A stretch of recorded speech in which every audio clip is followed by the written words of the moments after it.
ஐயனார் துணை சீரியல்ல அடுத்து வர எபிசோடில் நம்ம தேன் இருந்துட்டு நம்ம நிலாவையும் சோழனையும் கோயிலுக்கு கூட்டிகிட்டு போகிறாங்க. ரிசப்ஷன் நடக்கிறதுக்கு முன்னாடி கோயிலில் ஒரு பூஜை சொல்லியிருந்தோம், அதனால தான் கூட்டிகிட்டு போகிறோம் அப்படின்ற மாதிரி சொல்லிடுறாங்க. அதுக்கு அடுத்ததாக நம்ம நிலா இருந்துட்டு சோழன்கிட்ட எப்படியாவது சீக்கிரமாக எல்லாத்தையும் முடிச்சுட்டு நம்ம வீட்டுக்கே போயிடும் சோழன், இங்கே இருக்கிற ஒவ்வொரு நிமிஷமும் எனக்கு ரொம்ப பயமாகவே இருக்குது.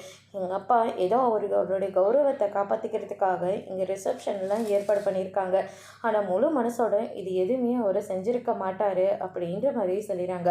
உனக்கு இருக்கிற அதே டவுட்டு தான் நிலா எனக்கும் இருக்குது. இது எல்லாமே உன்னோட சந்தோஷத்துக்காக தான் நாங்கள் இதில் கலந்துட்டுருக்கோம் அப்படின்ற மாதிரி நம்ம சோழன் சொல்லிடுறாங்க. அதுக்கடுத்து தான் அண்ணன் உங்களை ஏதாச்சும் பண்ணாரா, அவர் என்ன பண்ண போகிறாருன்னு பார்லருக்கெல்லாம் கூட்டிகிட்டு போனார். எனக்கு எவ்வளோ அழகாக மேக்கப்லாம் பண்ணியிருக்காங்க, இதுலேருந்தே தெரியலையே உனக்கு அப்படின்ற மாதிரியே சொல்லிடுறாங்க. ஆமாம் சோழன், இப்போ இன்னும் கொஞ்சம் அழகாயிட்டீங்க நீங்கள் அப்படின்ற மாதிரி பேசிக்கிட்டு இருக்காங்க. அதுக்கு அடுத்ததாக அங்கே ஒரு மரத்தில் பார்த்தீங்கன்னா சில பேர் தொட்டில், தாலிக்கயிறு, வளையல் இது எல்லாத்தையுமே போட்டுட்ருக்காங்க.